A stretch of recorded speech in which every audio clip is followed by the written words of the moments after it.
Bruchim habaim, bruchot habaot, pour le Limud Torah, ensemble, en collectivité. Et bravo de tenir le rythme, parce que ce n'est pas évident, avec les préparatifs de Pessah. Baruch Hashem, vous arrivez à consacrer du temps pour l'étude, pour la réflexion. Alors, évidemment, toutes les fêtes nécessitent une préparation d'ordre intellectuel, à savoir étudier les halachot, mais Pessah a fortiori. Shoalim vedorshin beilchot a Pessah, ifne a Pessah shloshim yom. Il faut 30 jours avant la fête commencer l'étude de ces halachot, parce qu'en effet, elles sont complexes, nombreuses, diverses et variées. Pour l'instant, ce qu'on a fait, c'est qu'on a entamé l'étude de tout ce qui est relatif au chametz. Le chametz étant interdit à la consommation au profit, voire même à son existence, on n'a pas le droit de le laisser chez nous en tant que propriétaire. Il peut être chez nous, mais si on n'est pas propriétaire, si on l'a vendu à un goy, on en parlera de la vente du chametz au goy. Mais sinon, la Torah nous dit lo yirae, lo imatse. Il ne faut pas que le chametz ne puisse être vu, il ne doit pas s'y trouver. Mais Chachamim nous disent que le chametz est interdit que si on est propriétaire. Car il est écrit lo yirae lecha chametz. Chametz shelcha yataroe, aval ataroe shel acherim ve shel gavoa. C'est-à-dire, ton chametz à toi personnellement est interdit pendant Pessah. Mais s'il appartient à des non-juifs, eh bien, il n'y a pas de problème. Tout de même s'il n'y a pas de problème thoraïque à laisser du chametz, du goy chez nous à la maison, il y a tout de même une institution rabbinique qui vise la précaution. C'est-à-dire que si le chametz du goy circule librement chez moi à la maison, alors on risque d'oublier pendant Pessah que c'est Pessah. Un beau matin, la personne se réveille, elle a un creux à l'estomac et elle voit un paquet de gaufrettes, même si avant Pessah, elle a vendu au goy et que ça ne lui appartient plus, elle risque d'oublier que c'est Pessah, c'est assourd, et elle va manger ce paquet de gaufrettes. Après, elle va dire « Waouh, c'est Pessah !» Alors, Chachamim ont tenu compte de l'oubli de l'être humain et ils ont dit il faut mettre absolument une barrière, un paravent, une paroi, une planche, une armoire, peu importe, tout ce qui pourrait nous séparer physiquement du chametz. Il ne faut pas que le chametz soit accessible pendant Pessah, car bien qu'il ne nous appartienne pas et que Minatora, il n'y a pas d'interdiction, puisque je ne suis pas possesseur, il appartient au goy, mais tout de même, de peur qu'on arrive à en manger, il faut l'enfermer, ce chametz, dans un endroit qui n'est pas accessible. Donc c'est pour cela qu'il faudra le mettre dans une armoire, dans un placard, dans un lieu où il est fermé à clé ou avec du scotch, de manière à ce qu'en aucun cas, on ne puisse pendant Pessah y accéder. Mais il faut le vendre.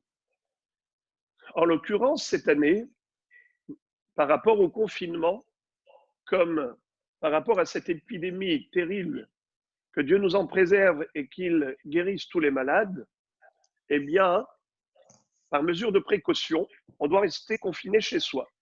Et on ne peut pas sortir librement pour aller acheter des produits à tout bout de champ.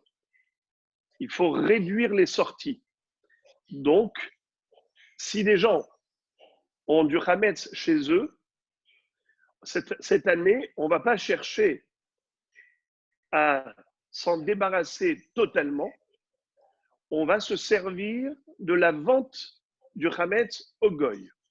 Généralement, il y a beaucoup de gens scrupuleux en matière de halakha et ils essayent de se débarrasser totalement du chametz. Ils ne veulent pas garder du tout de chametz chez eux à la maison. Parce qu'ils veulent être mahmirim et ils ont peur que la vente ne soit pas sérieuse. Ils ont peur que le goy peut-être ne veuille pas vraiment acheter. le Hametz, et peut-être que c'est que de la comédie, alors ils ont un cas de conscience et ils disent, moi, je ne vends pas le Hametz. Le propriétaire de l'usine, le propriétaire du magasin de Hametz, les spaghettis, celui qui a une usine de Bisli, il est obligé de vendre au goy son Hametz. Celui qui a plein de bouteilles de whisky, il ne peut pas se permettre de les jeter. Chaque Black Label fait 500 euros, 600 euros, eh bien, il ne va pas le jeter avant Pessah. Qu'est-ce qu'il fait? Il le vend à un goy. Mais quelqu'un qui a peu de Hametz, il a un demi-kilo de spaghettis et un quart de kilo de semoule, mieux vaut le jeter plutôt que de garder du Hametz chez soi à la maison. Et ça, c'est le raisonnement de ceux qui ne veulent pas, pardon, Blue Label, c'est ça. Là, on me dit que ce n'est pas du Black Label, c'est Blue Label. J'ai eu ici une remarque. En tout cas, ce que je veux dire, c'est que cette année, exceptionnellement, les rabbinim nous disent que cette fois-ci, on va se servir tous de la vente du Hametz au Goy parce qu'il faut se ravitailler, parce qu'il faut s'approvisionner, vu qu'on n'arrive pas à fonctionner normalement. Même les usines ne fabriquent plus. Donc, pour ne pas arriver à une situation de pénurie, autant s'approvisionner. Et ce Hametz qui est ici, on le vend au goy et on le met de côté dans un lieu inaccessible. Comment vendre au goy? Normalement, on le fait par le biais du rabbinat. Pourquoi par le biais du rabbinat? Parce que la transaction commerciale, lorsqu'on veut changer de propriété, le propriétaire du Hametz qui est juif veut désormais ne plus être le propriétaire. Il veut que le propriétaire soit adopté tous les modes de transaction. Comment est-ce qu'on vend un objet? Alors, on peut le vendre avec de l'argent. Mais nous, par exemple, entre juifs, est-ce que Réhouven peut vendre à Shimon un objet juste en lui d'argent? Mais voyez-vous, il y a quelqu'un qui me dit, vendez-moi ce feutre. Je lui dis, il n'y a pas de problème. Quel prix? 2 shekels. Il me donne les 2 shekels. Est-ce que ce stylo lui appartient? Réponse, non. Comment ça se fait? Pourtant, il m'a donné l'argent. Alors, il y a 2 chitotes. Il y a Rabbi Yochanan et Rish Lakish. Rish Lakish dit que Minatora, la vente d'objets ne peut pas se faire avec de l'argent. Car la Torah nous dit, Vechitim kerum imkar la amitecha, okano miyad amitecha, altonu ish et amito. Davar hanikna miyad leyad. C'est-à-dire que tout objet, pour que Réhouven puisse devenir le propriétaire, alors qu'il appartenait à Shimon, il faut qu'il le prenne avec sa main. Miyad leyad. Il faut qu'il fasse meshicha ou agbaha, tirer ou porter. Sinon, juste de l'argent, ce n'est pas un moyen de transaction. Rabbi Yochanan va dire non. Minatora, selon la Torah, même l'argent est un moyen d'acquisition. Je paye, j'ai acheté, j'en suis le propriétaire Minatora. Qui a dit que non, je ne suis pas propriétaire? C'est les Chachamim. Ils ont dit qu'il ne faut pas se suffire de l'argent. Il faut réellement prendre l'objet dans sa main. Pourquoi?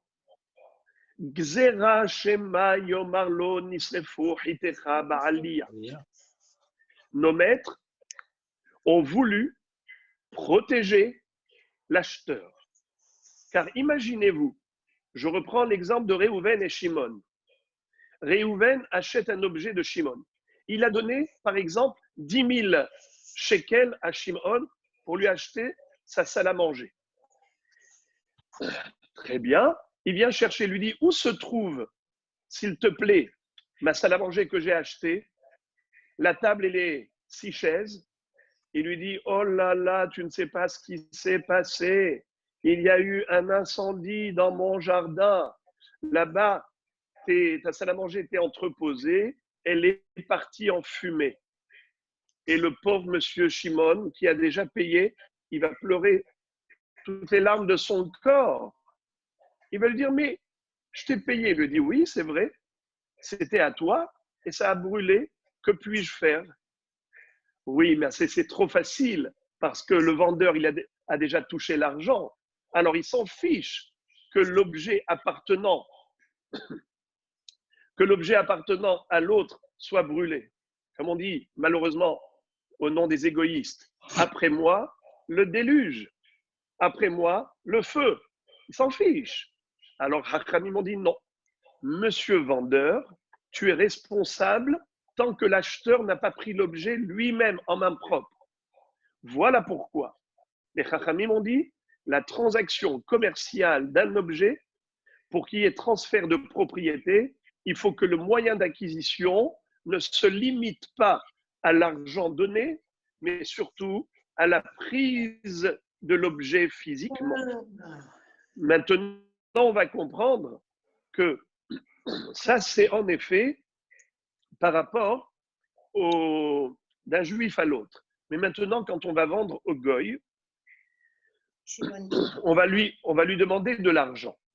En effet, il va payer. Certes, il ne va pas payer des millions.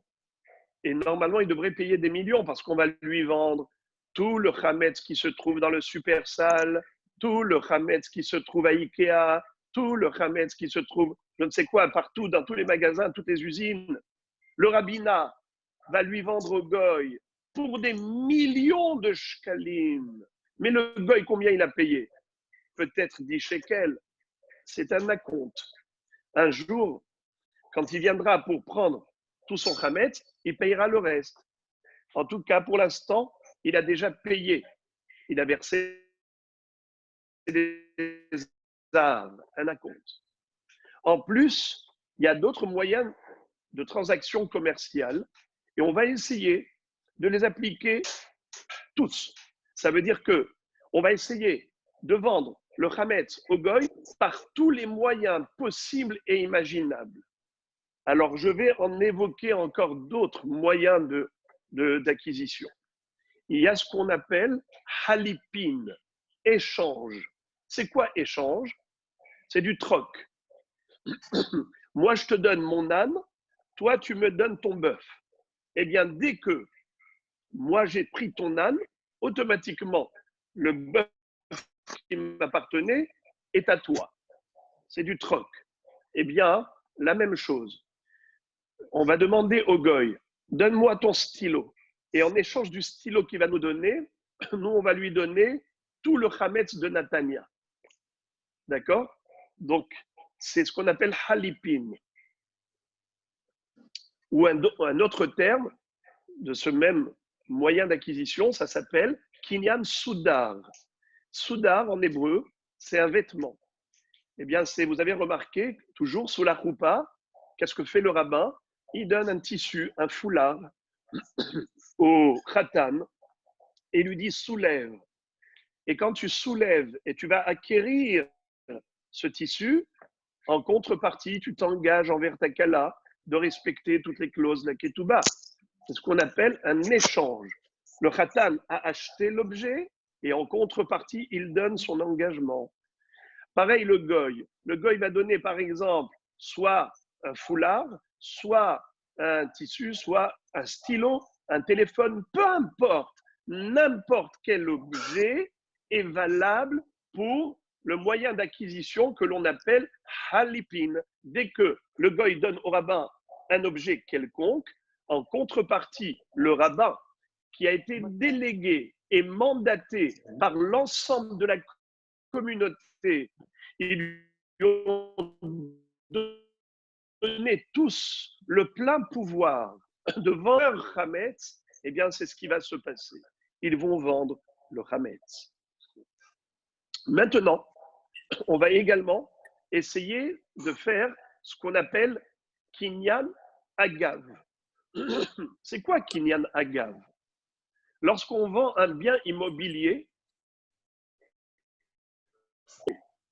Je répète, si moi, Réhouven, je vends à Shimon et du mobilier qui se trouve ailleurs,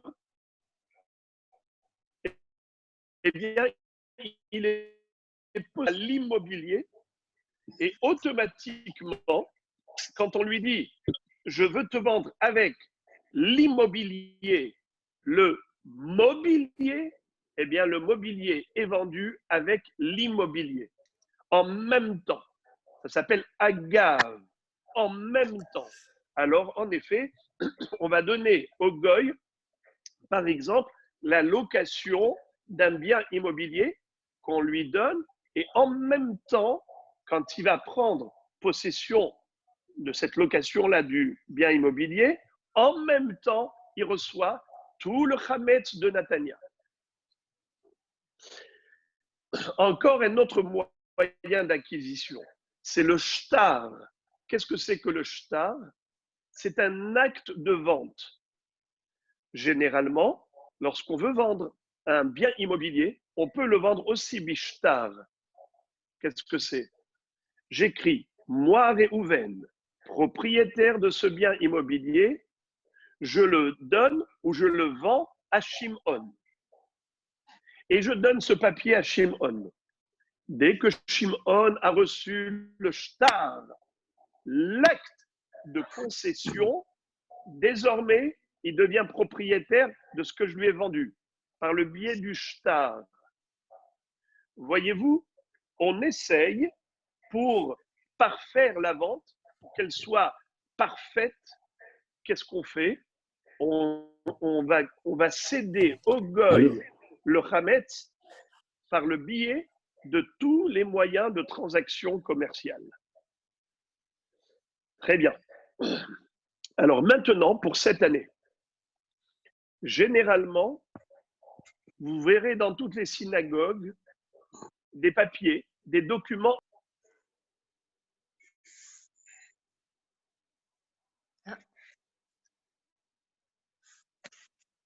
Animateur.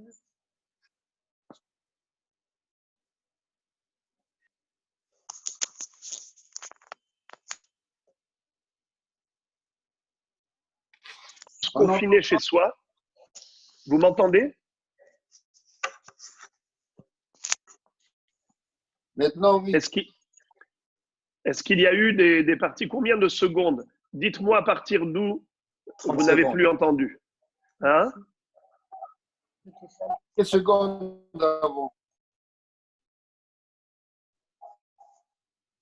Juste rappeler à quel sujet, dans quel sujet j'étais? Au moment de la vente par le shtar. D'accord. Alors, je reprends la suite. On avait parlé de la vente par le biais d'un acte de vente.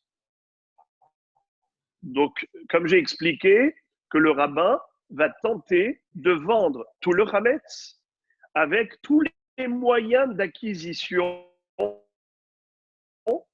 possibles et imaginables afin de s'assurer que la vente est parfaite et qu'elle n'a aucune défaillance pour que le chametz n'appartienne plus aux Juifs, qu'il appartienne aux Goy.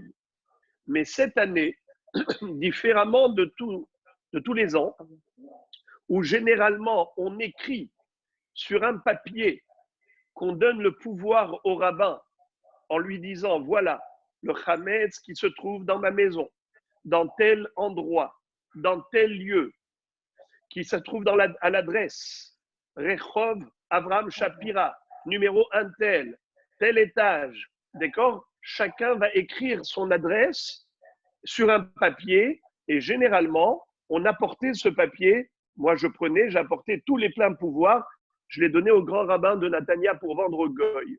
Mais cette année, ça ne pourra pas se faire comme ça, malheureusement, sauf si d'ici demain, il y a un changement. Mais en attendant, il faut remplir en ligne, online. C'est comme ça que aujourd'hui, on fait tout. On commande et on se fait livrer par le biais d'Internet.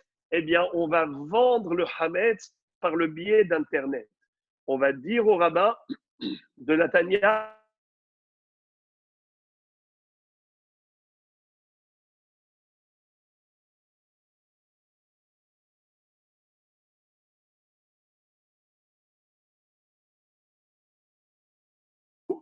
On va simplement mandater le rabbin.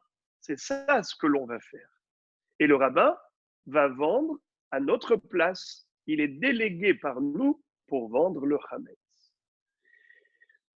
Mais comme je l'ai dit, il faut que le Hametz, même vendu, soit inaccessible.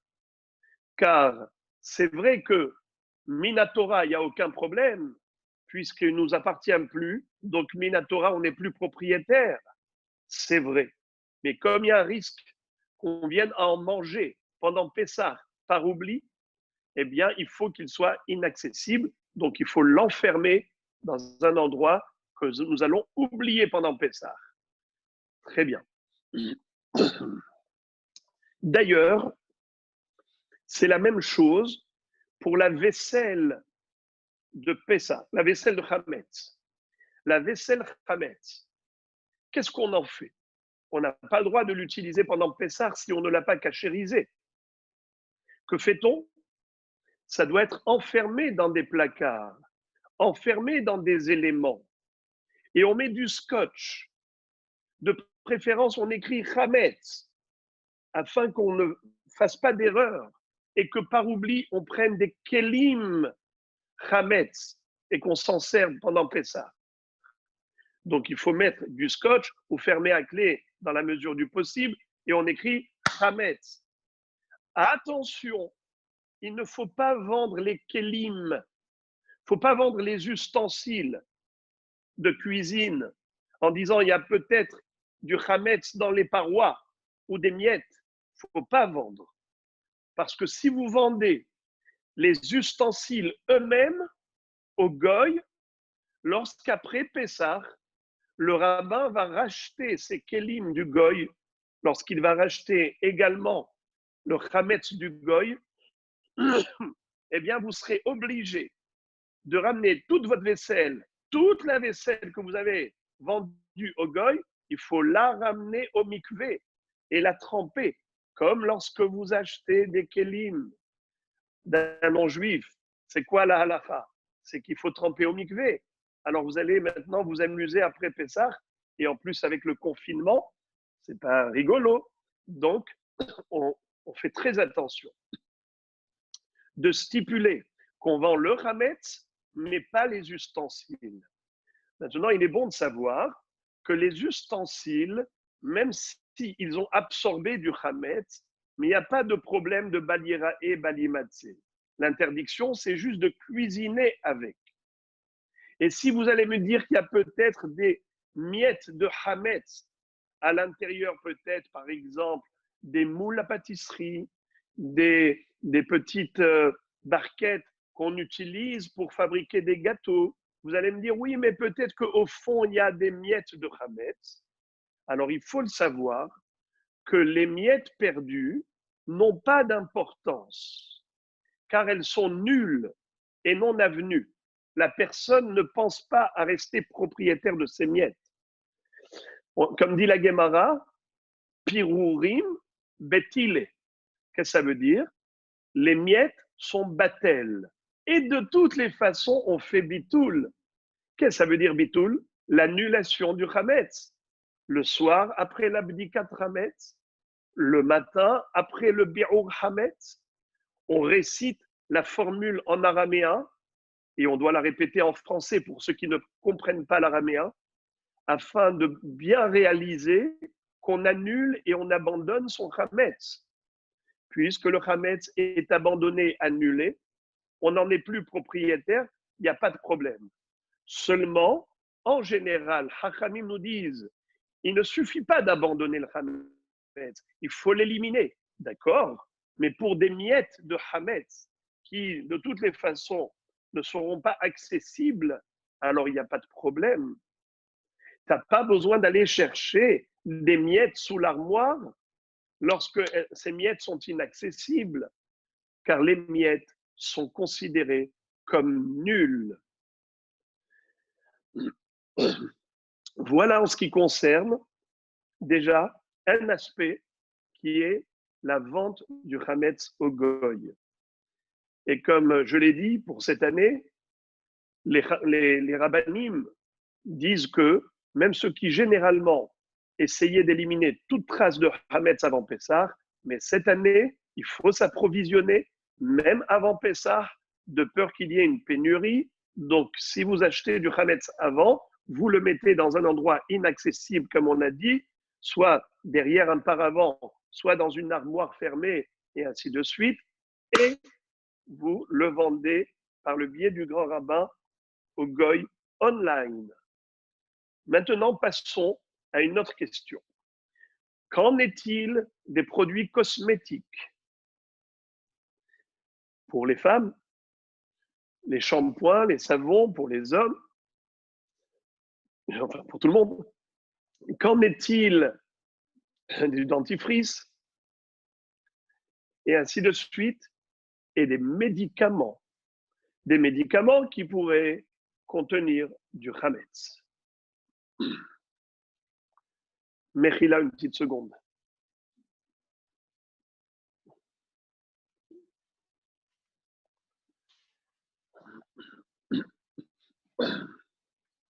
Alors, on va aborder le sujet. Je vais commencer d'abord par une règle de base. Le Hametz, si il a tellement pourri, il a été détérioré jusqu'à devenir non comestible, même pas pour un chien, eh bien désormais, ce Hametz devient permis, à condition que ce soit ainsi avant Pessah. L'exemple que donne la Gemara, Hapat She'ipsha, du pain qui a pourri.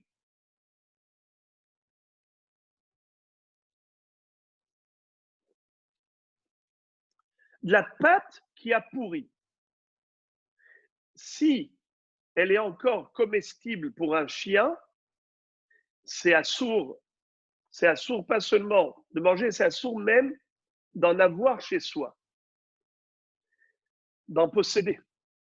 Mais si ça a pourri à tel point que même un chien ne peut pas en manger, alors désormais, il n'y a plus d'interdiction. Autre exemple, on a pris du Hametz et on l'a brûlé. Il a été carbonisé. Alors à partir du moment où c'est devenu presque du charbon et qu'un chien ne pourra pas le manger, eh bien ça ne s'appelle plus du Hametz. On peut le garder à la maison. Ça, c'est par rapport au Hametz qui est Eno Raoui la Achilat Kelev. Maintenant, pour vous faire rentrer dans la suite du sujet, je voudrais vous faire entendre une très belle question du Ran, Rabbeinu Nissim. Rabbeinu Nissim, un des Rishonim, pose une question ingénieuse. Il dit, je ne comprends pas pourquoi, à propos du Hametz, c'est différent de tous les Issourim. C'est-à-dire, tous les aliments interdits par la Torah, à partir du moment où ça a pourri et que ce n'est plus mangeable pour un être humain, ça devient kasher. Alors pourquoi pour le Hametz, si ce n'est plus mangeable pour un être humain, mais c'est mangeable pour un chien, eh bien c'est interdit. Pourquoi est-ce qu'on ne va pas appliquer la règle générale? Pourtant, la règle générale, on l'a déduite d'un pasouk. Lo tochlu kol nevela, la guerre asher bish'arecha titenena va'achala, o machor la nochri. Qu'est-ce que ça veut dire? Vous n'avez pas le droit de manger de la nevela, une bête qui n'a pas été abattue rituellement. Qu'est-ce que vous en ferez? Vous pouvez la vendre à un non-juif, n'est-ce pas? On aura besoin de nous dire, tu n'as pas le droit de manger, mais tu peux la vendre à un non-juif. C'est pour te dire que si c'est mangeable techniquement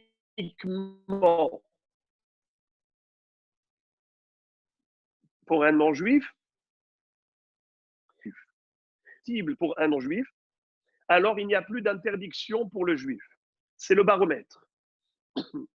Alors, Rabbeinu Nissim pose une question, il dit, dans ce cas-là, pourquoi on n'applique pas la même règle au Hametz? Pourtant, ce Hametz n'est plus mangeable pour un homme. Pourquoi faut-il qu'il soit dégradé à tel point qu'il ne soit plus comestible, même pas pour un chien? Quel rapport avec le chien? Réponse, dit-il, que la Torah nous a interdit pas seulement le Hametz, mais même le Séhor. C'est quoi le Séhor? La levure, le levain. Donc, il y a deux éléments qui ont été évoqués à propos de Pessah. Lo yira elecha hametz, ve lo yira elecha seor. Seor, c'est la levure. Est-ce que la levure est mangeable pour un être humain? Non. Et pourtant, la Torah l'a interdit. Un pouvoir de faire fermenter la pâte. Certes, la levure n'est pas mangeable en tant que telle, mais c'est grâce à la levure qu'on mange la bonne baguette, le bon pain, les bonnes chalotes. Donc il y a en araméen, Raoui les hamiyaba isot aherot.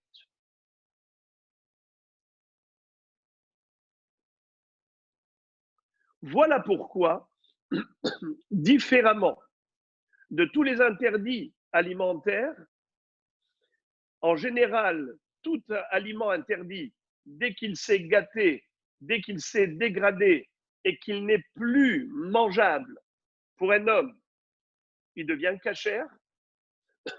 Mais pour le chametz, même si ce n'est pas mangeable pour un homme, ça reste chametz interdit. Pourquoi?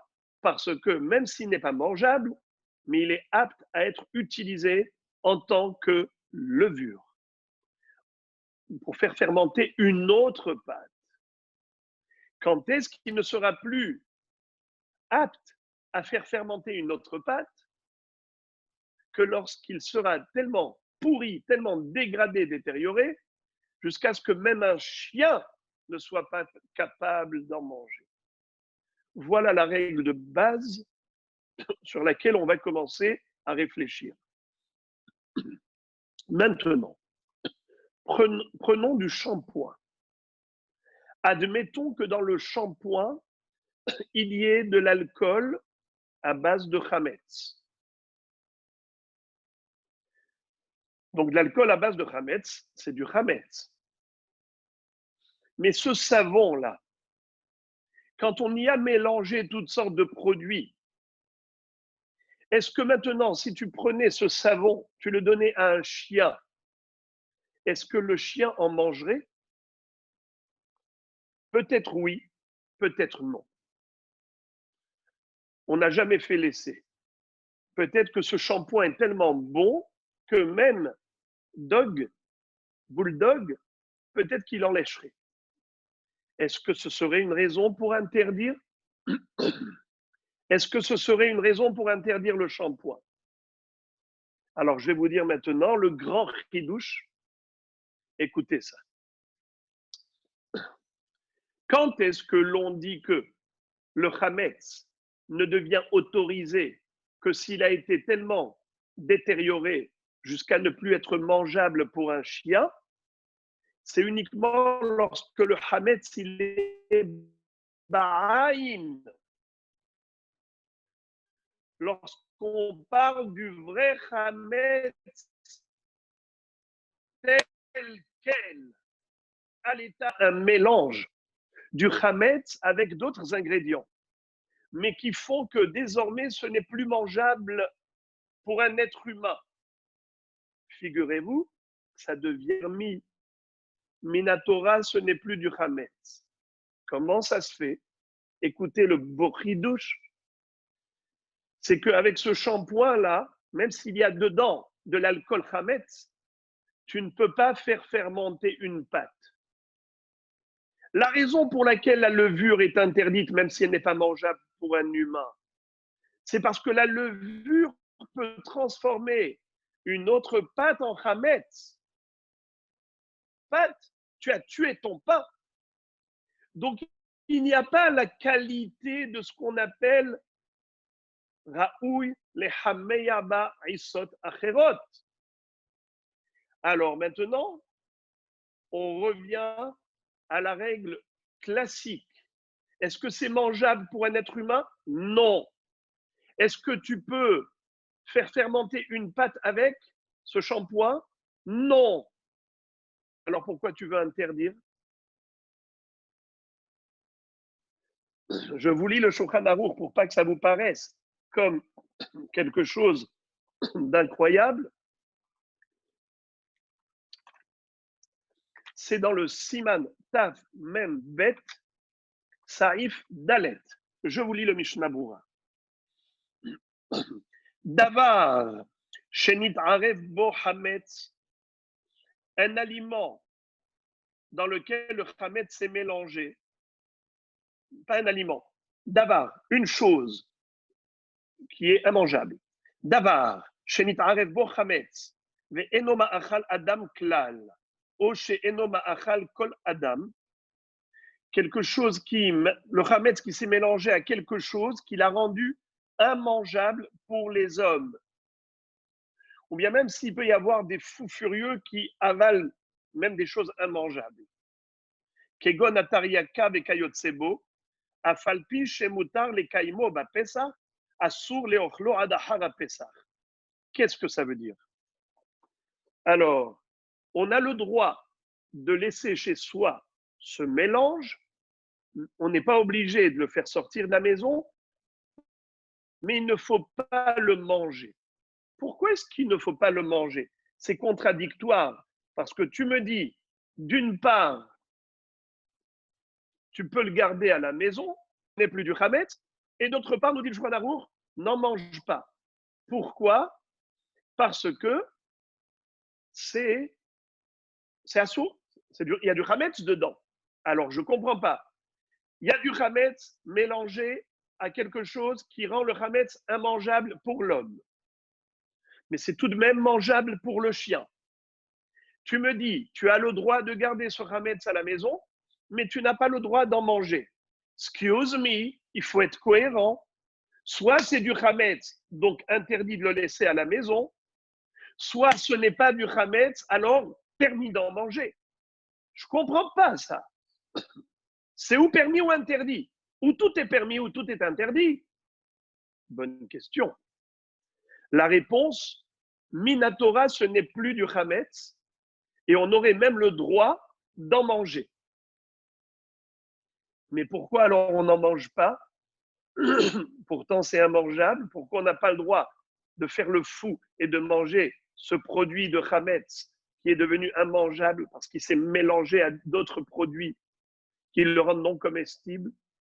Alors là, il y a un chidouche.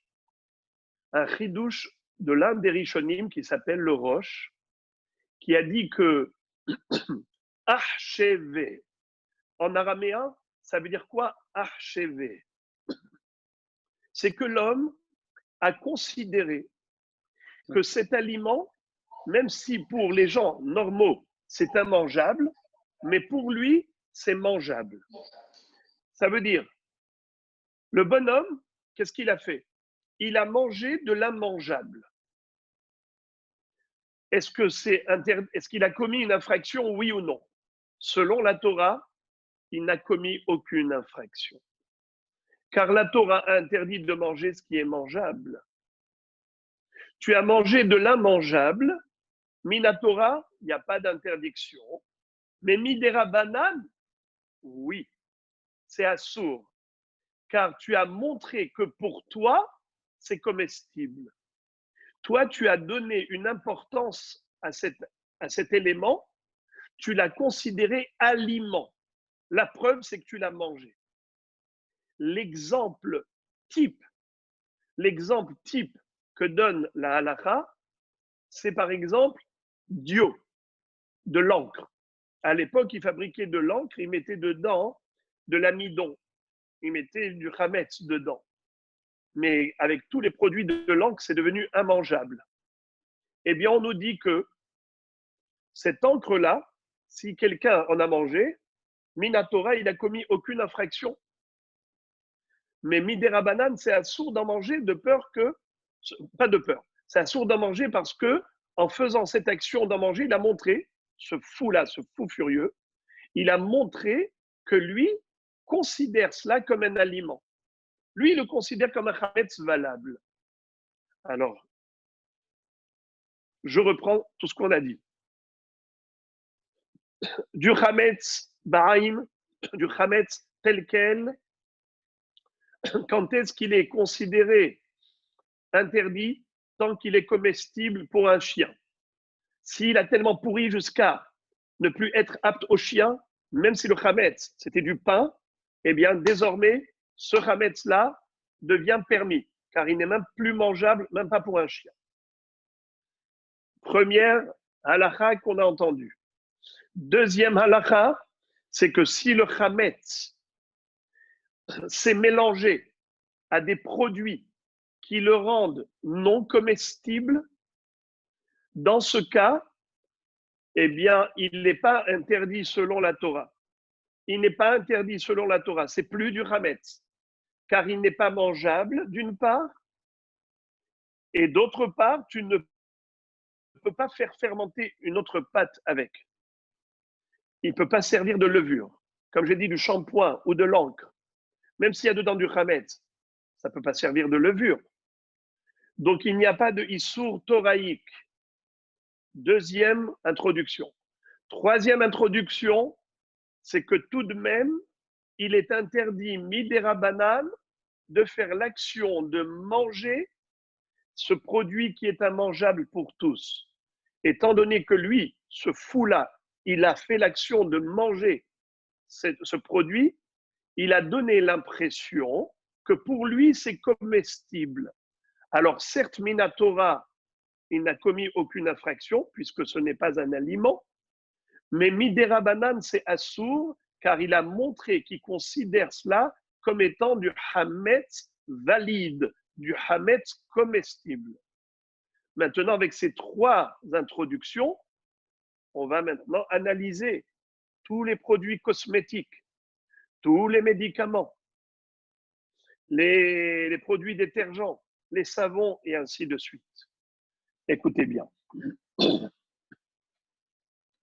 Est-ce que les produits cosmétiques sont mangeables? En général, non. Est-ce que les produits de savon, shampoing, savon, sont mangeables? Pour un être humain, je parle. Je ne parle pas du chien. Pour un être humain, c'est mangeable? En général, non. Les parfums, essayez de goûter aux parfums. Je vous dis, vous ne dormirez pas de la nuit. Une fois, j'avais fait l'expérience, il y a quelques dizaines d'années, quand j'étais jeune marié, je commençais à voir s'il n'y avait pas du chametz dans les produits cosmétiques. Et donc, je me suis dit, le parfum, ça sent bon. Peut-être que ça a un bon goût. J'ai goûté un petit peu. Quand pendant la Bdikat Hametz, je recherchais, je me suis dit, peut-être que dans les produits de parfum, comme il y a de l'alcool, peut-être que c'est du chametz. En plus, ça sent bon. J'ai essayé de goûter. Je peux vous dire que j'ai passé une très mauvaise nuit. Ce n'est pas du tout mangeable pour un être humain. Alors même si, admettons, c'était mangeable pour un chien, fort possible que même pour un chien, ce n'est pas mangeable. Mais même si c'était comestible pour un chien, mais étant donné que ce n'est pas apte à faire fermenter comme de la levure de la pâte, et que d'autre part, ce n'est pas mangeable pour un être humain, si on a ces deux éléments réunis, d'une part, immangeable pour un être humain, et d'autre part, ça ne peut pas faire fermenter la pâte, ces deux éléments réunis font que ce n'est plus chametz interdit. Même s'il y avait dedans du chametz.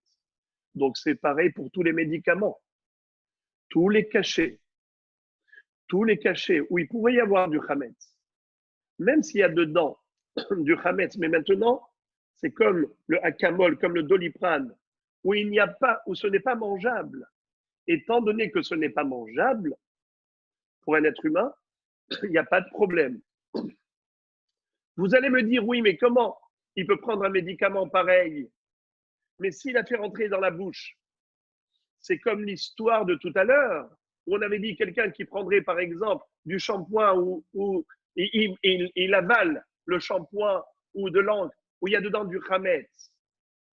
Puisque lui, il a avalé, puisque lui, il a mangé, bien que c'est un fou, pour lui, c'est assourd, puisque Archevé, il a montré que ça a de la chashivut, d'une consommation. Pour lui, c'est du chametz, l'idéra banane. Alors, pourquoi est-ce qu'on ne dirait pas que quelqu'un qui avale un cachet peut-être aussi commet une interdiction, puisqu'il a avalé? Ça veut dire qu'il a considéré mangeable. Réponse. Il n'a jamais dit que c'était mangeable. Lorsqu'on avale un comprimé, on ne le mange pas, on l'avale. Qu'est-ce que ça veut dire? On ne croque pas et on ne mâche pas des comprimés de médicaments. Ça n'a aucun goût. C'est parfois même amer et dégoûtant. On veut simplement les introduire à l'intérieur de notre corps. Ça peut se faire par une intraveineuse, ça peut se faire par un suppositoire, et ça peut se faire par voie buccale. Ça ne s'appelle pas manger. C'est juste introduire à l'intérieur du corps. Donc, il n'y a même pas le problème de archever. Le seul problème des médicaments, c'est les sirops. Les sirops, il faut faire attention, car dans les sirops, il y a, à part l'agent actif du médicament, il y a parfois du glucose, toutes sortes de produits sucrés qui sont à base de céréales. Là, il faut vérifier si le sirop qui est buvable, qui a un bon goût, si la partie sucre, c'est-à-dire le produit, pas le médicament qui lui certainement est synthétique, mais ce qu'ils ont rajouté s'il n'y a pas du chametz. Idem pour les comprimés enrobés de sucre. À vérifier si l'enrobage est chametz, car parfois l'enrobage est chametz. À l'intérieur, c'est pas chametz, mais peut-être que le dragé, comme c'est dragéifié, peut-être que le dragé est à base de chametz. C'est là qu'il faut vérifier. Sinon, vous avez compris que tous les produits cosmétiques, à l'exception, et je vais terminer avec cela parce que l'heure de Minha est arrivée, l'excipient doit être, comme j'ai dit, doit être cachère au niveau des médicaments, parce que c'est que l'excipient qui est problématique, mais pas l'agent actif, qui lui est immangeable. Mais je m'arrête juste à un produit cosmétique qui, lui, est problématique. Désolé de décevoir les dames, c'est le rouge à lèvres. Le rouge à lèvres, il y a deux sortes de rouge à lèvres. Il y a des rouges à lèvres il y a Hasra, ou bien ceux que vous achetez à dessous. Ceux-là, ils ne sont pas du tout mangeables, et gare à celui qui essaye d'en manger.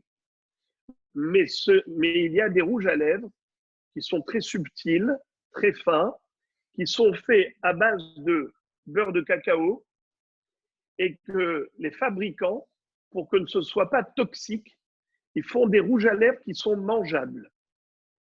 Et ils ont fait une étude, une femme mange dans sa vie à peu près 3 kilos de rouge à lèvres.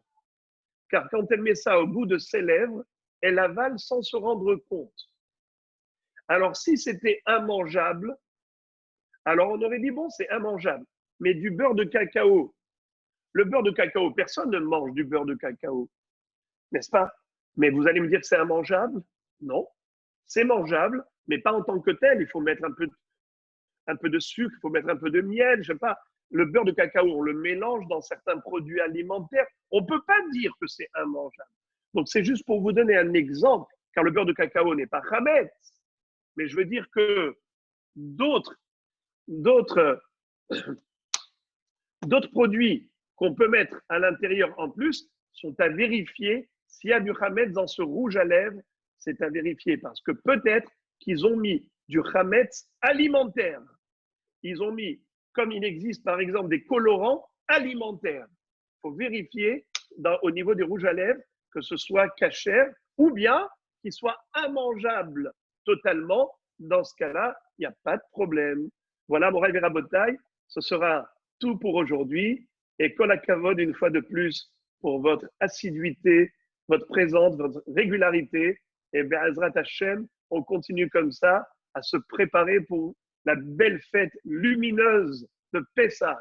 Que Akadosh Baruch prenne en considération nos efforts et qu'il nous réjouisse le cœur